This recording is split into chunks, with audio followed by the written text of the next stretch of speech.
Hello, आप सभी का स्वागत है हमारे इस चैनल में। तो आज हम प्रश्नावली 1.2 को देखेंगे, वास्तविक संख्या का। तो इससे पहले मैं कहना चाहूंगी कि हमारे इस चैनल में आप सभी को क्लास 10 की मैथ सॉल्यूशन सब मिल जाएंगे, तो कृपया करके आप लोग हमारे इस चैनल को सब्सक्राइब करें। तो चलिए आगे बढ़ते हैं। तो देखिए, सबसे पहला जो क्वेश्चन है 1.2 का वो है कि निम्नलिखित संख्याओं को अभाज्य गुणनखंड के गुणनफल के रूप में व्यक्त कीजिए। यहाँ पे क्या करना है, अभाज्य गुणनखंडों को गुणनफल के रूप में व्यक्त करना है। तो चलिए देखते हैं कि कैसे होगा। क्वेश्चन नंबर 1 सबसे पहला है 140। 140 है, इसे हमें गुणनफल के रूप में व्यक्त करना है, वो भी अभाज्य गुणनखंड के। ठीक है, तो 140 को क्या करेंगे, भागा देंगे। तो सबसे छोटी संख्या से हम लोग भागा देंगे। तो सबसे छोटी संख्या 2 से भागा जाएगा, तो यहाँ पे हो जाएगा 70। 70 को 2 से भागा देंगे तो 35, फिर ये 5 से जाएगा तो 7 हो गया। अब इसे कैसे लिखेंगे, लिखेंगे 140 बराबर 2 इंटू 2 इंटू 5 इंटू 7। ये सारी संख्या को लिख देंगे। देखिए, 2 को हम लोग 2 इंटू 2 को यानी 2 इंटू 2 को 2 स्क्वायर भी लिख सकते हैं, 2 स्क्वायर इंटू 5 इंटू 7। तो ये हो गया गुणनफल के रूप में लिख दिए। अब चलिए क्वेश्चन नंबर 2 को देखते हैं। ये सब आप लोग बना चुके होंगे, सिर्फ फॉर्मेलिटी है समझने के लिए, आगे के क्वेश्चन समझने के लिए ये क्वेश्चन जो है फॉर्मेलिटी है सिर्फ। तो 156, अब 156 को हम लोग सबसे छोटी संख्या 2 से भागा देंगे, तो कितना हो जाएगा 78। 78 को 2 से भागा देंगे तो 39। 39 तो अब 2 से भागा नहीं जाएगा, 3 से चला जाएगा। तो 3 के 3 और 3 इंटू 3 होता है 9, और 13 भागा नहीं जाएगा। तो 156 को हम लोग लिख सकते हैं 2 इंटू 2 इंटू 3 इंटू 13, यानी 2 इंटू 2 को 2 स्क्वायर इंटू 3 इंटू 13। डायरेक्ट भी आप लोग इस लाइन को भी लिख सकते हैं। ठीक है, अब देखिए, ऐसे हम लोग कहते हैं, इसे गुणनफल के रूप में कहा जाता है, मतलब सॉरी लिखा जाता है। ठीक है, अब देखिए कितना है संख्या 3825। अब 3825 को ऐसी कौन सी संख्या है जो सबसे जो छोटी संख्या है उससे विभाजित करेंगे। 2 से तो विभाजित होगा नहीं, 3 से हो जाएगा। देखिए 3 1 के 3 होगा, 3 दूनी 6, फिर 7 और 5 हो जाएगा। फिर ये 3 से जाएगा 425। अब चला जाएगा 5 से 85 और ये जाएगा 17। ठीक है, अब क्या करेंगे, 3825 बराबर, देखिए 3 इंटू 3 होगा तो 3 इंटू 3 को 3 स्क्वायर इंटू 5 इंटू 5 होगा तो 5 स्क्वायर इंटू 17। डायरेक्ट भी लिखा जा सकता है, कोई इसमें बात नहीं है। तो चलिए फिर आगे बढ़ते हैं क्वेश्चन नंबर 4 में, यानी सेक्शन नंबर 4 में कितना है 5005। अब इसको भी भागा देंगे सेम तरीके से, सेम प्रोसेस के साथ। तो कितना में जाएगा, ये चला जाएगा 5 के साथ चला जाएगा, 5 1 के 5 0 1। तो फिर ये जाएगा 7 के साथ, तो हो जाएगा 143। 143, अब देखिए 143 किससे जाएगा, 143 11 से चला जाएगा, 11 इंटू 13 होता है 143। अब इसे लिखेंगे कैसे, 5005 बराबर 5 इंटू 7 इंटू 11 इंटू 13 हो गया कंप्लीट। अब लास्ट वाला सेक्शन देख लेते हैं, क्वेश्चन नंबर 5। तो कितना है 7429। 7429 को भागा देंगे, किसके साथ जाएगा, देखिए ये तो 2 के साथ जाएगा ना 3 के साथ जाएगा। इसे डायरेक्ट हम लोग 17 से देते हैं। ठीक है, 17 से तो हो जाएगा 437 हो जाएगा। 437 चला जाएगा 19 के साथ, 19 से भागा चला जाएगा तो 23। तो 7429 बराबर 17 इंटू 19 इंटू 23 हो गया, 17 इंटू 19 इंटू 23। ये था क्वेश्चन नंबर 1 जो कि कंप्लीट हो चुका, देखते ही देखते, बहुत आसान था। अब देखिए क्वेश्चन नंबर 2 की तरफ बढ़ते हैं। क्वेश्चन नंबर 2 देखिए, समझने की कोशिश कीजिए, तब आसानी से बन जाएगा। सबसे पहले तो हमें ये ध्यान देना होगा कि क्वेश्चन में क्या कहा गया, एग्जैक्टली क्या कहा गया। अगर हमें समझ में आ जाता है क्वेश्चन, तो 50% जो सॉल्यूशन है हमारा वहीं पे बन जाता है। तो देखिए क्वेश्चन नंबर 2 में क्या कहा गया है। क्वेश्चन नंबर 2 में कहा गया है कि पूर्णांकों के निम्नलिखित युग्मों के एचसीएफ और एलसीएम ज्ञात कीजिए। यहाँ पे कुछ संख्या दी गई है, पूर्णांक दिया गया है, युग्म दिया गया है, पूर्णांकों का युग्म दिया गया है। जैसे कि क्वेश्चन नंबर 1 मैंने पहला जो है वो है 26 और 91। तो यहाँ पे दो संख्या दी गई है 26 और 91। तो फिर क्या कहा गया है, युग्मों के एचसीएफ और एलसीएम ज्ञात कीजिए। यानी हमें यहाँ पे एचसीएफ और एलसीएम दोनों ज्ञात करना है। इसकी जांच कीजिए कि दो संख्याओं का गुणनफल एचसीएफ और एलसीएम होगा कि नहीं। पहले क्वेश्चन समझा देती हूँ। यहाँ पे जैसे कि 26 और 91 है, ठीक है। तो हम सबसे पहले इसका एचसीएफ निकालेंगे, फिर निकालेंगे एलसीएम। फिर क्या करेंगे, जितना एचसीएफ निकलेगा उसको गुना करेंगे एलसीएम से, और फिर देखेंगे इन दोनों संख्याओं का गुणनफल के बराबर है कि नहीं। अगर बराबर है तो बराबर लिखेंगे, अगर बराबर नहीं है तो बराबर काट देंगे, यानी बराबर वो नहीं है। सिंपल सी बात है, समझ में आ गया होगा आप लोग को। तो चलिए बढ़ते हैं 26 और 91। हाँ, तो 26 है, अब 26 को क्या करेंगे, भागा देंगे, ठीक है। जैसे कि क्वेश्चन नंबर 1 में हमने दिया तो एचसीएफ पता चल जाएगा। तो सबसे पहले छोटी संख्या से जाएगा, तो ये हो जाएगा 13, और 13 तो नहीं जाएगा। फिर 91 को भी दे देते हैं, 91 जाएगा 7 से, तो यहाँ पे हो जाएगा 13। देखिए अब 26 को गुणनफल के रूप में लिखेंगे तो 2 इंटू 13। 91 को लिखेंगे गुणनफल के रूप में, 1 मिनट, 91 को गुणनफल के रूप में अगर लिखा जाता है तो कितना हो जाएगा, 70 इंटू 13। अब देखिए इन दोनों के गुणनफल में क्या कॉमन आ रहा है, कौन सी संख्या कॉमन आ रहा है, तो 13 कॉमन आ रहा है। तो यहाँ पे हमारा एचसीएफ निकल गया 13। अब देखिए, अब बात करते हैं एलसीएम निकालने की, क्योंकि एचसीएफ जो है वो क्वेश्चन नंबर एक्सरसाइज 1.1 में भी हमने निकाला था एचसीएफ, कि एचसीएफ कैसे निकाला जाता है। बहुत सिंपल है। अब देखिए एलसीएम में थोड़ा ध्यान देना होगा। एलसीएम में इन दोनों के गुणनफल में जो भी संख्या बची हुई है, क्या क्या बचा हुआ है, 2 और 7 बचा हुआ है, 2 और 7 लिख दिए। फिर जो बचा होगा एचसीएफ, यानी जो एचसीएफ होगा वो 13, इसे भी हमें गुना करना होगा, ठीक है। तो 2 इंटू 70 इंटू 13। और एक बार समझा देती हूँ कि जोन सा मतलब जो संख्या गुणनफल में बचेगा, जैसे कि यहाँ पे 2 बच गया, यहाँ पे 7 बच गया, तो इसे गुना करेंगे, फिर एचसीएफ को गुना करेंगे, ठीक है। तो 2 इंटू 17 इंटू 13 कितना हो जाएगा, 182 हो गया। इतना निकल गया सब कुछ। एचसीएफ निकल गया 13, एलसीएम निकल गया 182। अब क्वेश्चन में क्या कहा गया था कि दो संख्याओं का गुणनफल बराबर एचसीएफ और एलसीएम है कि नहीं, ये हमें जानना है। दो संख्या क्या थी, दो संख्या थी 26 इंटू 91 बराबर एचसीएफ और एलसीएम, ऐसे लिख सकते हैं आप लोग। मैं डायरेक्ट लिख रही हूँ। एचसीएफ कितना था 13 और एलसीएम कितना था 182, ठीक है। 26 इंटू 91 हो जाएगा आप लोग का 2336 होगा, और 182 और 13 भी 2336 होगा। फिर आप लोग लिख सकते हैं कि अतः दो संख्याओं का, लिखना जरूरी भी नहीं है लेकिन लिख देने से बेटर रहेगा, दो संख्याओं का गुणनफल बराबर है। एक्चुअली यहाँ पे लिखा नहीं जा रहा है अच्छे से, आप लोग लिख लीजिएगा अच्छे से। अतः दो संख्याओं का गुणनफल बराबर है। तो इस तरीके से बनेगा क्वेश्चन नंबर 2। हमने पहला सेक्शन देखा। अब चलिए क्वेश्चन मतलब सेक्शन दूसरे में जाते हैं, सेक्शन नंबर 2 में, ठीक है। सेक्शन नंबर 2 की तरफ बढ़ते हैं। सेक्शन नंबर 2 में दो संख्या दी गई है 510 और 92। तो 510 को पहले भागा देंगे, पहले गुणनफल के रूप में लिखेंगे, एचसीएफ निकालेंगे, फिर एलसीएम निकालेंगे, फिर देखेंगे दो संख्याएं बराबर है कि नहीं।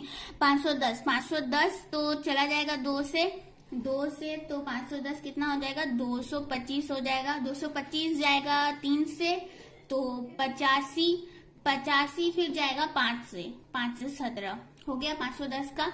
अब 92 का देखते हैं। 92 का 2 से चला जाएगा, तो भागा 2 से चला जाएगा, तो कितना हो जाएगा 4, 8 बच जाएगा, तो हो जाएगा यहाँ पे 6। तो फिर ये 2 से जाएगा 23। अब 23 तो किसी से नहीं जाएगा।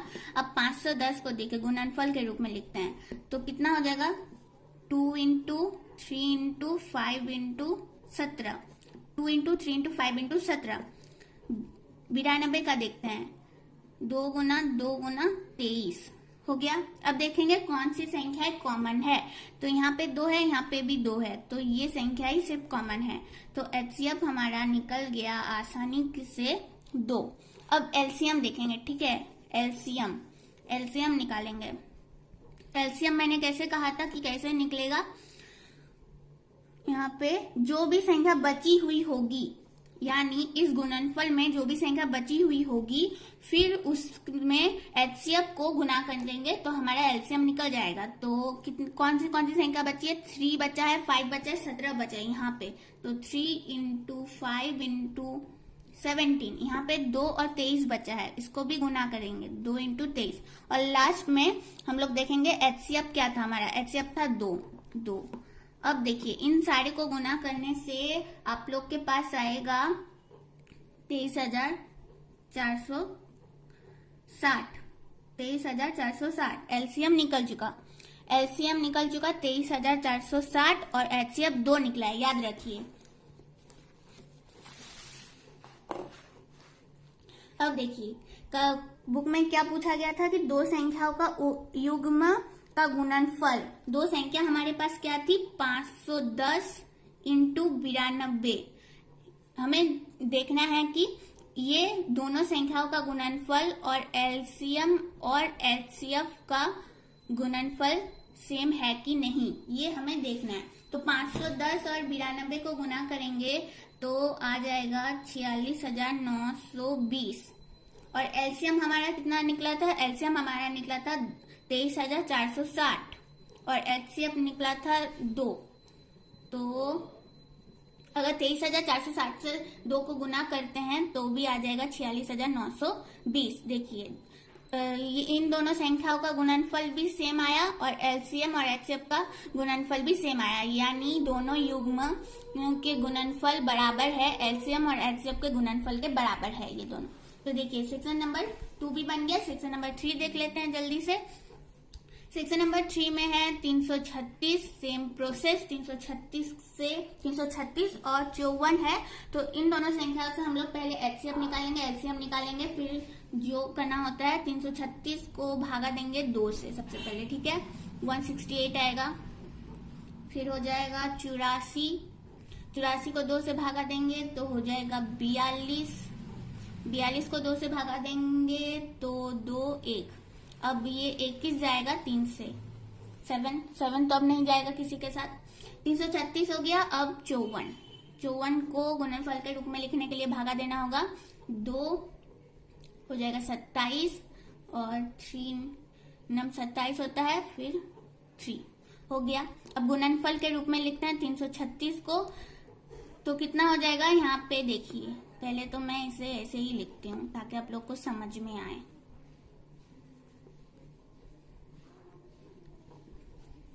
54 2 गुना 3 गुना 3 गुना 3। अब देखिए ये दो कॉमन आ रहा है, आ गया, और यहाँ पे 3 कॉमन आ रहा है, ठीक है, हो गया। तो 2 संख्या यहाँ पे कॉमन है, 2 और 3 कॉमन है, और कोई कॉमन नहीं आ रहा है। तो एचसीएफ क्या हो जाएगा हम लोग का, एचसीएफ हो जाएगा 2 कॉमन आया है और 3 कॉमन आया है, तो एचसीएफ निकल गया 6। एचसीएफ 6 निकल गया, ठीक है। अब एलसीएम की बारी। एलसीएम हमें थोड़ा ध्यान देके बनाना होगा।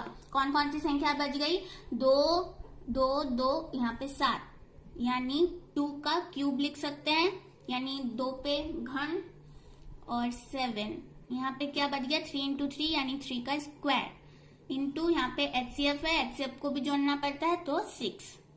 इन सबको जोड़ेंगे तो हम लोग का एलसीएम निकल जाएगा 3024। एलसीएम निकल गया 3024 और एचसीएफ निकल गया 6। अब क्या करेंगे हम लोग, जो 2 संख्या हमें दी गई थी, यानी हमारे पास जो पूर्णांक का युग्म दिया गया था उसको गुना करेंगे और एचसीएफ और एलसीएम को गुना करेंगे, फिर देखेंगे कि दोनों संख्याएं सेम आता है कि नहीं। तो पूर्णांक, 2 पूर्णांक क्या था, 336 और 54 संख्या था, और HCF और LCM 336 को गुना करेंगे तो कितना आ जाएगा, 18,144 आएगा। और 56 इंटू 9 करेंगे तो आप लोग का आएगा, सॉरी HCF कितना था यहाँ पे तो लिखना होगा, HCF था 6 और LCM था 3024। तो देखिए अगर 6 को 3024 के साथ गुना करेंगे तो कितना निकल जाएगा, 6 चले 24, 2 बचेगा, 12 4 1 8 और यहाँ पे 1। तो देखिए इधर आया 18,144, इधर भी आया 18,144, यानी ये दोनों भी सेम है। तो ये था क्वेश्चन नंबर 2 का सेक्शन नंबर 3 जो कि सेम आया है। HCF LCM का गुणनफल और दो पूर्णांकों का गुणनफल, यानी दो पूर्णांकों के युग्मों का गुणनफल सेम आया है। तो चलिए अब क्वेश्चन नंबर 3 की तरफ बढ़ते हैं। क्वेश्चन नंबर 3 तो क्वेश्चन नंबर 3 में कहा गया है कि अभाज्य गुणनखंड विधि द्वारा निम्नलिखित पूर्णांकों के HCF और LCM निकालिए। अभाज्य गुणनखंड विधि द्वारा हमें HCF और LCM निकालना है। संख्याएं दी गई है, सेम प्रोसेस होगा, ठीक है। इधर देखते हैं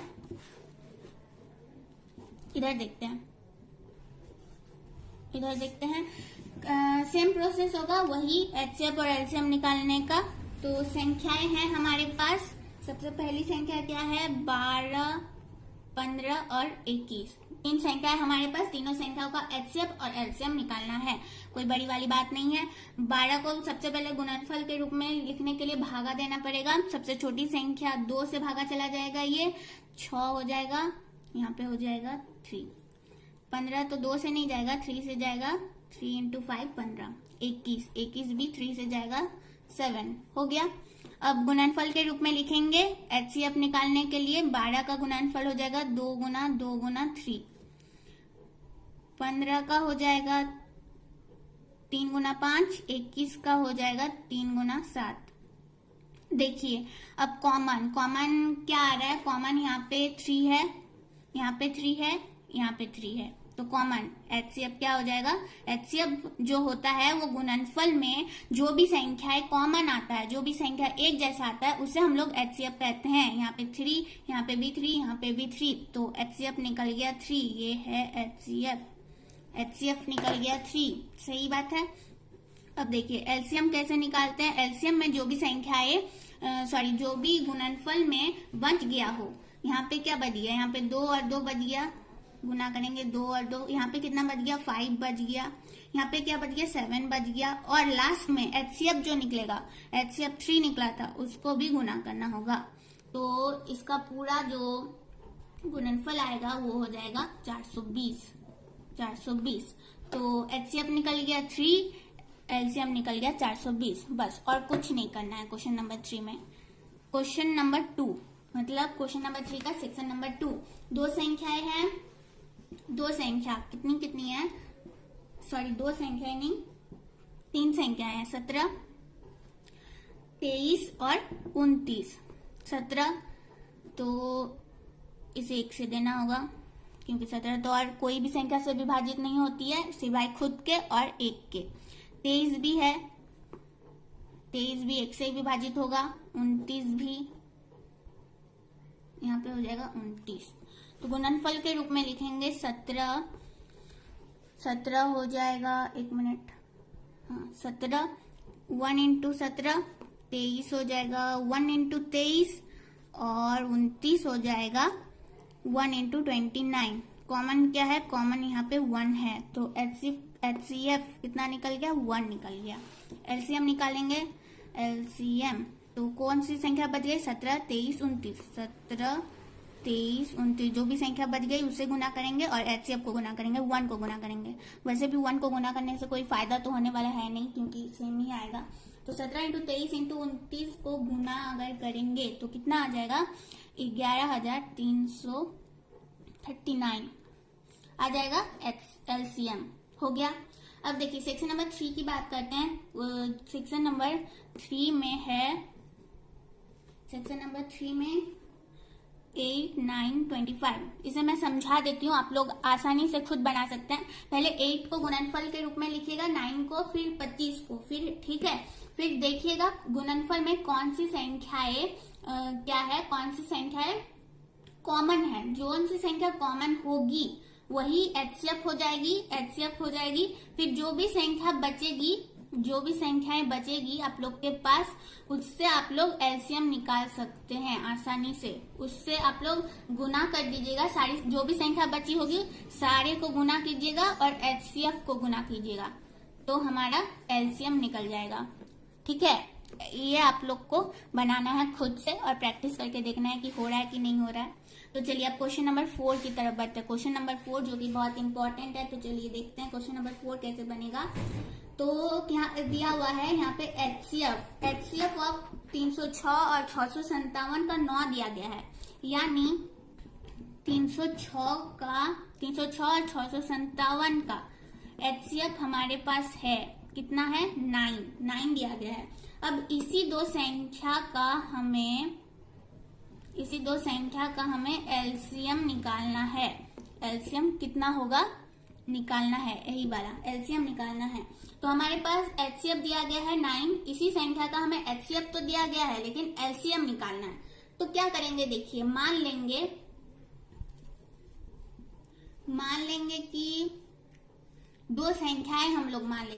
देखिए इसे सॉल्व करने के लिए ना, क्वेश्चन नंबर 4 को एलसीएम निकालने के लिए आप लोग को क्वेश्चन नंबर 2 में चलना होगा। क्वेश्चन नंबर 2 में देखिए, क्वेश्चन नंबर 2 में क्या कहा गया था कि पूर्णांकों के निम्नलिखित युग्मों के एचसीएफ और एलसीएम दो संख्याओं का गुणनफल होता है कि नहीं। दो संख्या यहाँ पे क्या क्या है, 306 और 657 दो संख्या है। इन दोनों का गुणनफल एचसीएफ बराबर, मतलब सॉरी, इन दोनों संख्याओं का गुणनफल बराबर होता है कि नहीं, एचसीएफ और एलसीएम के गुणनखंड का, एलसीएम।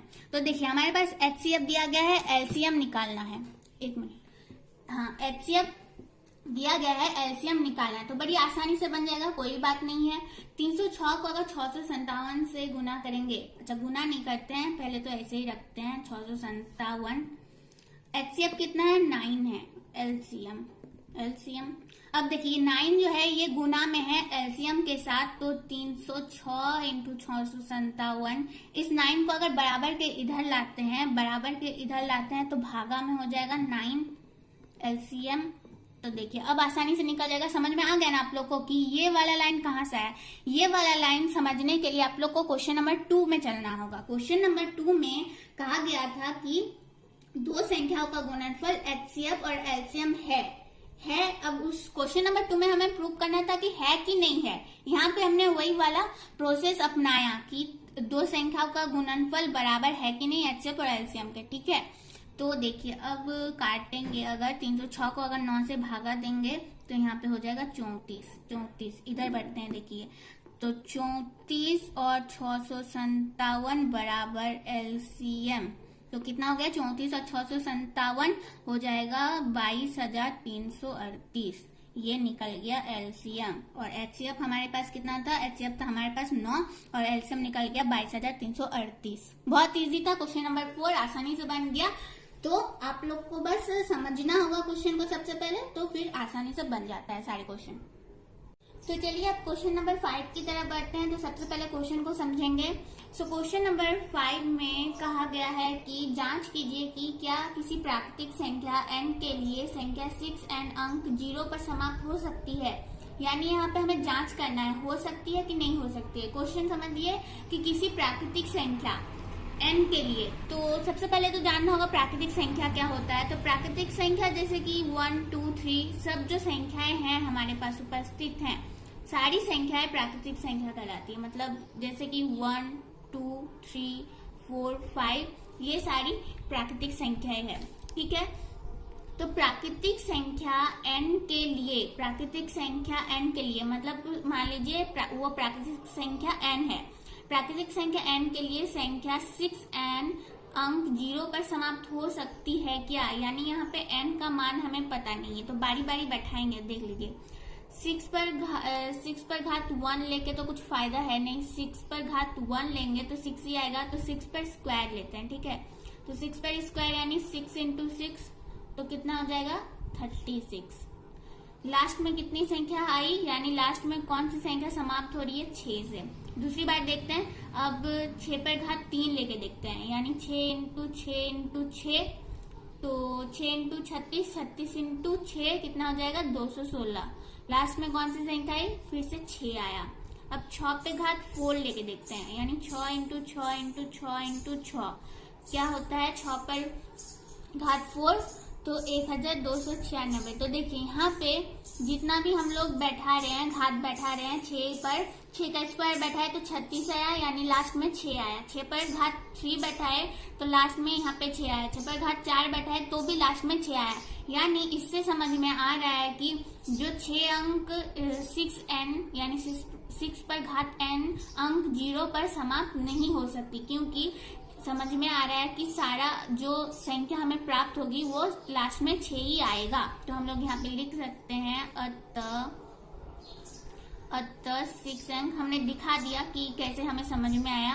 अतः 6 पर घात n 0 पर समाप्त नहीं हो सकती। अब बस इससे ज्यादा कुछ नहीं करना है। ये बन गया आप लोग का क्वेश्चन नंबर 5।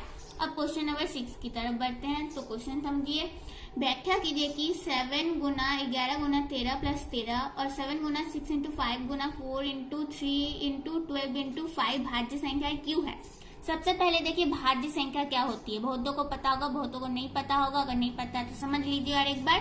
तो देखिए भाज्य संख्या कौन सी संख्या होती है। अच्छा पहले अभाज्य संख्या की बात कर लेते हैं। अभाज्य संख्या देखिए, अभाज्य संख्या मान लेते हैं यहाँ पे 2 है। 2 किससे विभाजित होगी, 2 किससे विभाजित होगी, एक तो 1 से विभाजित होगी और खुद अपने आप से 2 से विभाजित होगी। 3 भी अपने 1 से विभाजित होगी और अपने आप से विभाजित होगी, ठीक है। लेकिन जैसे कि मान लेते हैं 8 ले लेते हैं, 8 तो 8 1 से विभाजित होगी, 2 से विभाजित होगी, 4 से विभाजित होगी और अपने आप से भी विभाजित होगी, यानी 8 से भी विभाजित होगी। तो ये जो 2 है ये अभाज्य संख्या है। अभाज्य संख्या यानी जो 1 से भागा जाए और अपने आप से भागा जाए, ये भी अभाज्य संख्या है। लेकिन 8 जो है वो अपने आप से 1 से और दूसरे संख्या से भी विभाजित हो रहा है, यानी ये भाज्य संख्या है। तो देखिए हमारे पास कुछ नंबर्स दिए गए हैं, जैसे कि 7 गुना 11 गुना 13 प्लस 13। इसे हमें जांच करके देखना है कि ये भाज्य संख्या है और क्यों है। हमें इसे प्रूव करना है कि है तो क्यों है।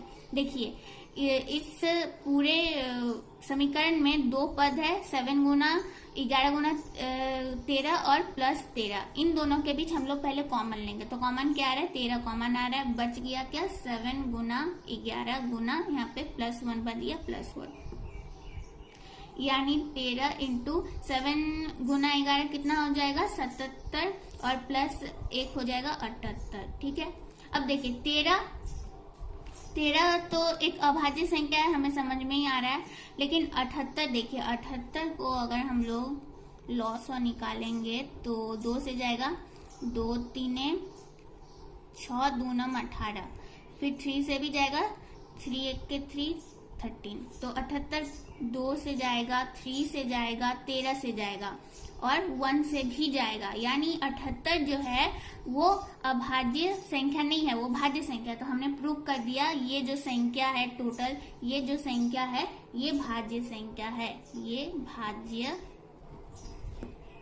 संख्या को मैंने डायरेक्ट लिखा भाज्य संख्या है, ठीक है। ये कंप्लीट हो गया, मतलब ये तो समझ में आ गया। अब दूसरा जो नंबर था हमारे पास, दूसरा नंबर क्या था देख लेते हैं। दूसरा जो नंबर था वो था 7 into 6 into 5 into 4 into 3 into 2 into 1 plus 5। Common क्या आ रहा है इन दोनों में, 5 कॉमन आ रहा है। बाद बाकी जो मतलब जो बच गया वो संख्या हम लोग ब्रैकेट के अंदर डाल देंगे और यहाँ पे प्लस 1, ठीक है।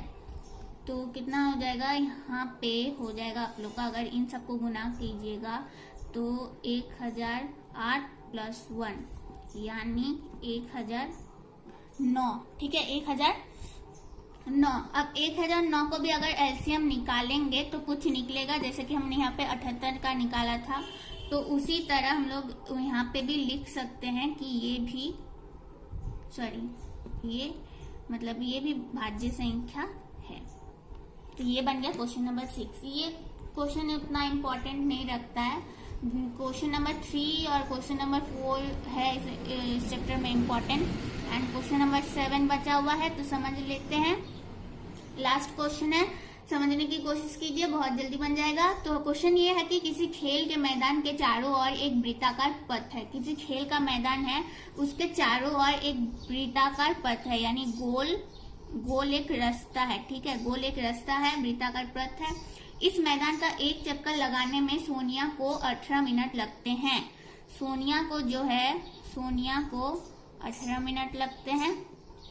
ठीक है, सोनिया को 18 मिनट लगते हैं, और इस मैदान का एक चक्कर लगाने में सोनिया को 18 मिनट लगते हैं, जबकि इस मैदान का एक चक्कर लगाने में रवि को कितना लगता है? 12 मिनट, यानी 6 मिनट कम लगता है। ठीक है, 6 मिनट कम लगता है। मान लीजिए वे दोनों एक ही स्थान से एक ही समय पर चलना प्रारंभ करके एक ही दिशा में चलते हैं, तो कितने समय बाद वे पुनः प्रारंभिक स्थान पर मिलेंगे? यानी क्वेश्चन में कहा गया है कि एक स्टार्टिंग पॉइंट है, इस स्टार्टिंग पॉइंट से एक ही डायरेक्शन में, यानी एक ही दिशा में, मान लीजिए ऐसे करके वे दोनों चल रहे हैं या फिर भाग रहे हैं, कुछ भी बोलिए, इस डायरेक्शन से, यानी इस तरफ भाग रहे हैं सोनिया और रवि।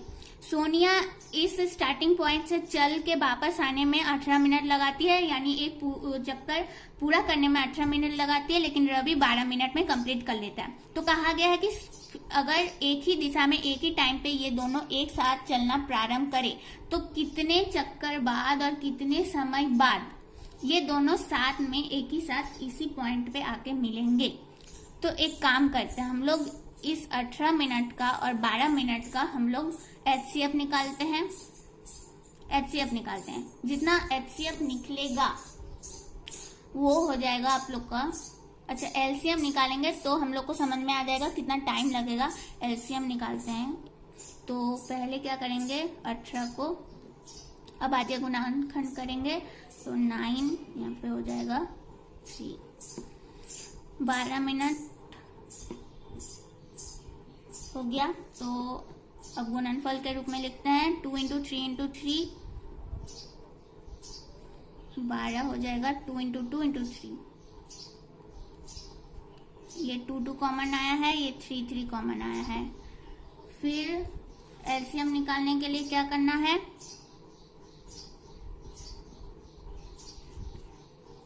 जोन सी संख्या बच गई है, अच्छा HCF निकाल के समझाते हैं हम।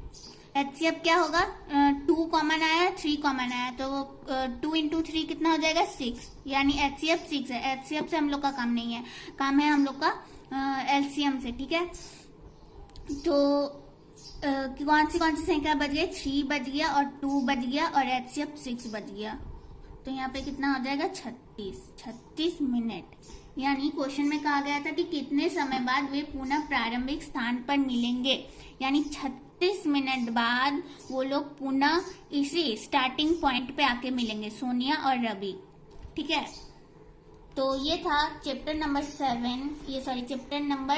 1 क्वेश्चन नंबर 7 और प्रश्नावली 1.2 जो कि कंप्लीट हो चुका है। बहुत ही आसान चैप्टर था, कुछ बड़ी वाली बात तो थी नहीं। तो अगर आप लोग को कहीं भी प्रॉब्लम होता है तो कमेंट बॉक्स में कमेंट कर सकते हैं, एंड अगर आप लोग को समझ में आया तो प्लीज लाइक कीजिए, हम लोग के साथ जुड़ने के लिए प्लीज सब्सक्राइब कीजिए, अपने दोस्तों के साथ ये वीडियो जरूर शेयर करने की कोशिश कीजिए। धन्यवाद।